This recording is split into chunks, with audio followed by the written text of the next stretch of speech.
오늘 말씀은 하나님께서 우리에게 원하시고 기뻐하시는 선에 대한 말씀입니다. 그런데 이 말씀은 우리가 하나님께 치료받고 응답받는 방법, 사랑받고 축복받는 방법이기도 합니다. 시편 37편 4절에 또 여호와를 기뻐하라. 저가 내 마음의 소원을 이루어 주시리로다 한 대로 오늘 말씀을 통해 여러분의 마음의 소원을 신속히 응답받는 길을 깨달으시길 바랍니다. 말씀의 제목에서 해를 끼치지 아니했다 했는데 여기서 해라는 것은 바로 상대를 힘들게 하고 어렵게 하며 크든 작든 고통을 주고 괴로움을 주는 모든 경우들을 의미합니다. 그러면 이제부터 아무에게도 해를 끼치지 않았던 다니엘을 통해 나타나는 하나님의 선하시고 기뻐하시고 온전하신 뜻은 무엇인지를 살펴보겠습니다. 다니엘은 원래 유다 지파에 속한 귀족 출신이었습니다.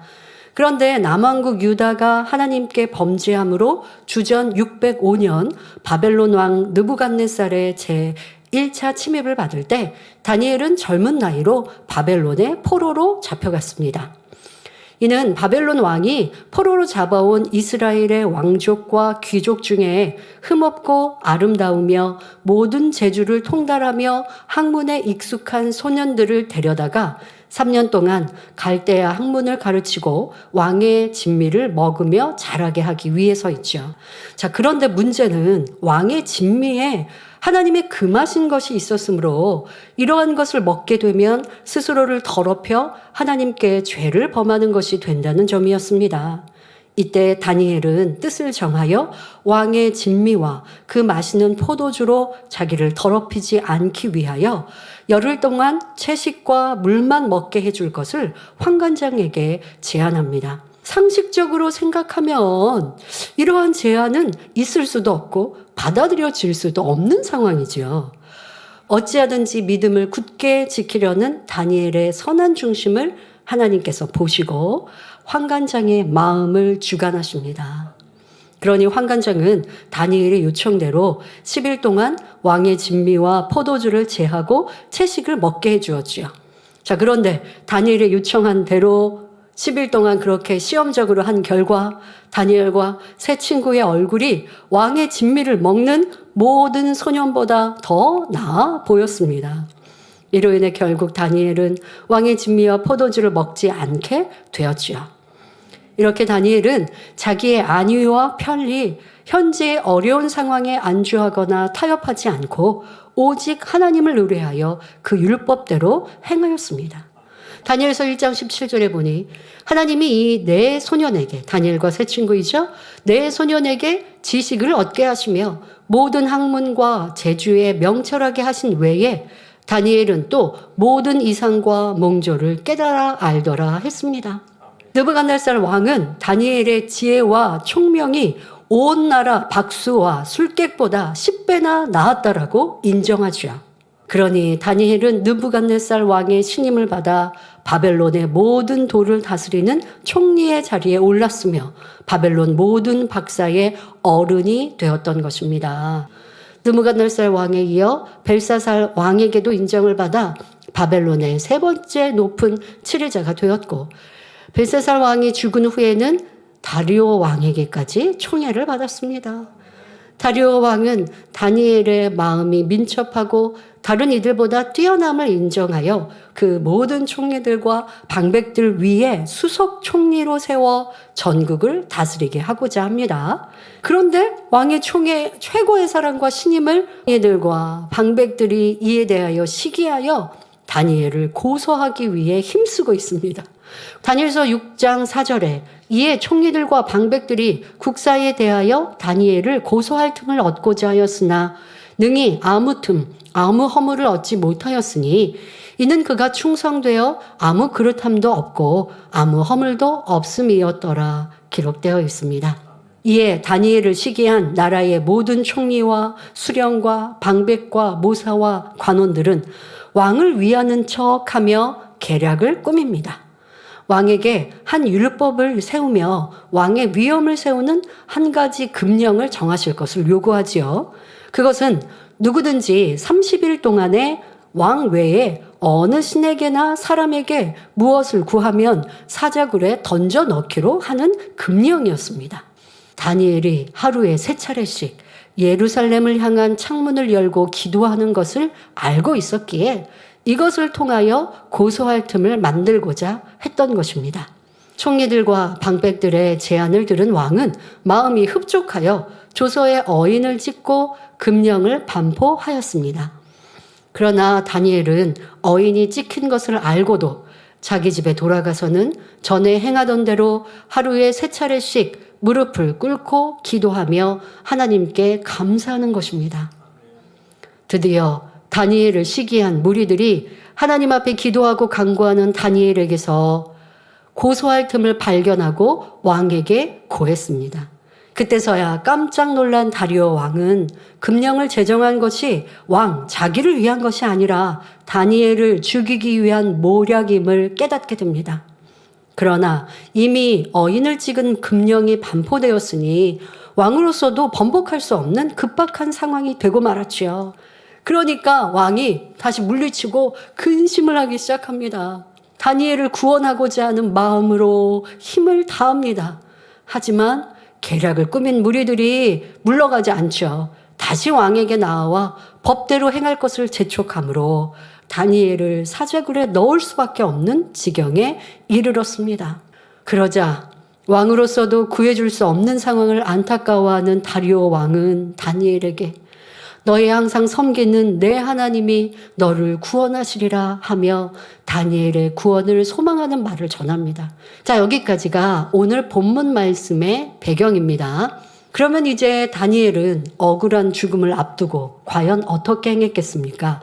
다니엘은 악한 이들의 계계와 공격, 죽음이라는 사실 앞에서도 조금도 두려워하지 않고 목숨이 위태한 상황에서도 변함없이 한 번 믿은 하나님만을 전폭적으로 의지했습니다. 왕의 신임을 잃을까봐 비굴하게 굴지도 않았습니다. 자기 명예와 권세를 잃지 않기 위해 비질리와 타협하지도 않았습니다.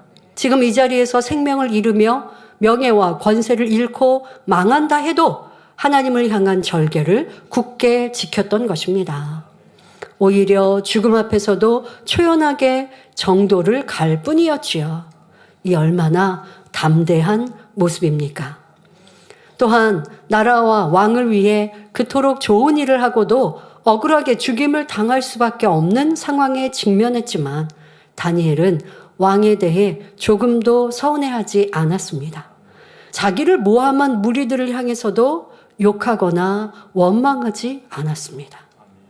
악을 바라는 사람들에 대하여 조금도 대항치 않았고 다만 하나님의 뜻에만 맡기는 선한 모습을 볼 수 있습니다. 어련히 하나님의 뜻대로 될 것을 전폭적으로 믿었기 때문에 구차히 살 길을 찾을 필요가 없었던 것입니다. 다니엘은 모함하는 무리들의 관계로 이제 그들이 파놓은 함정에 빠져서 결국 사자밥이 될 수밖에 없는 신세가 되고 말았습니다.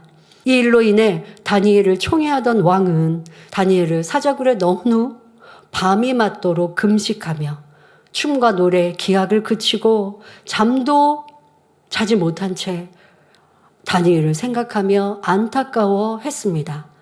자, 그리고 이튿날 새벽이 되자 급히 사자굴로 달려갑니다. 이미 다니엘은 굶주린 사자들이 득실거리는 사자굴에 던져졌으니 꼼짝없이 사자밥이 되었을 터인데 왕은 혹여라도 다니엘이 섬기는 하나님이 구원하셨을지도 모른다는 생각에 사자굴로 달려간 것입니다. 굴 가까이 이른 다리오 왕이 슬피 소리질러 물었습니다. 사시는 하나님의 종 다니엘아, 너의 항상 섬기는 내 하나님이 사자에게서 너를 구원하시기에 능하셨느냐? 그런데 이게 웬일입니까? 놀랍게도 사자굴 속에서 다니엘의 생생한 음성이 들려오는 것이었습니다. 분명히 살아있다는 증거이니 왕으로서는 참으로 기쁘고 경이로운 일이었지요. 다니엘은 비록 죽음 앞에 놓일지라도 하나님을 기쁘시게 해드렸더니 죽음도 그를 어찌할 수 없어 비켜갔던 것입니다. 자, 그러면 죽음에서 놓인 살아난 다니엘은 왕을 향해 무엇이라 말하였을까요?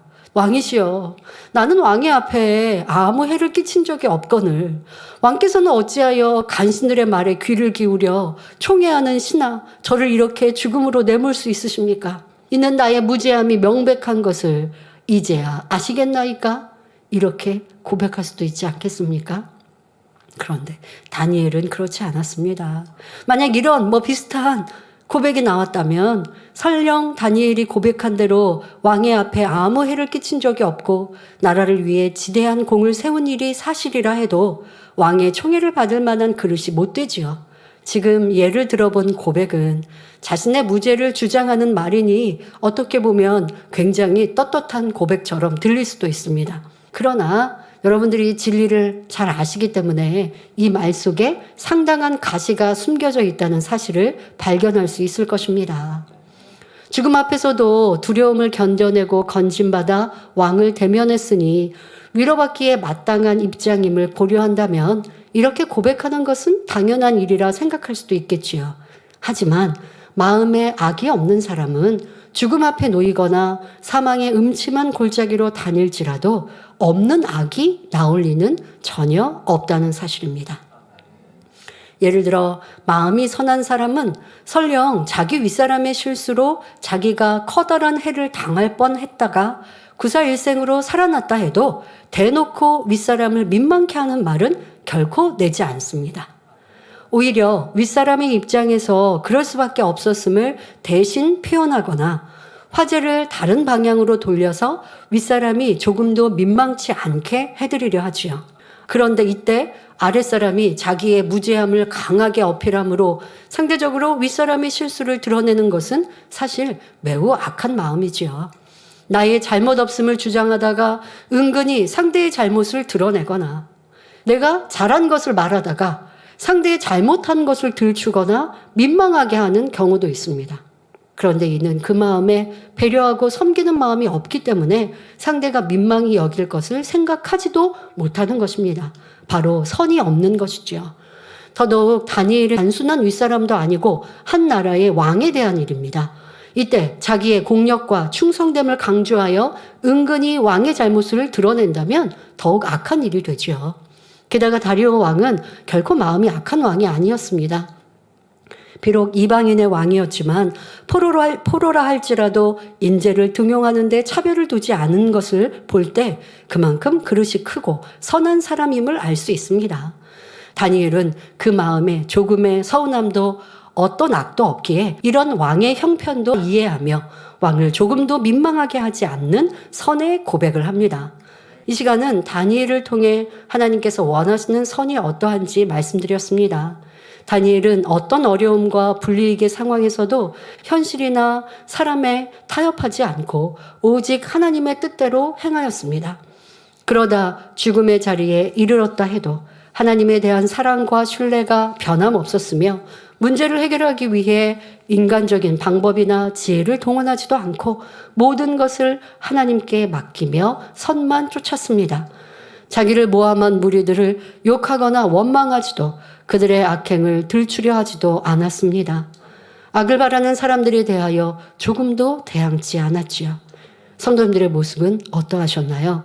선도 아니요, 내 안에 싸우고 다투고 변론하고 미워하고 판단하고 정죄하였고 수근수근하였던 이런 악의 모습은 있지 않았는지 찾아내셨다면 이제 철저히 회개하고 돌이킵시다. 그럴 때 사랑의 하나님께서 죽음에서 다니엘을 구원하심과 같이 여러분의 문제와 괴로움을 해결해 주십니다. 또한 다니엘을 높이시고 영광 받으신 것처럼 여러분을 세우시고 축복해 주십니다. 오늘도 하나님의 선을 사모하고 변화되고자 하는 모든 성도님들에게 이런 하나님의 은총이 함께 하시기를 기원합니다.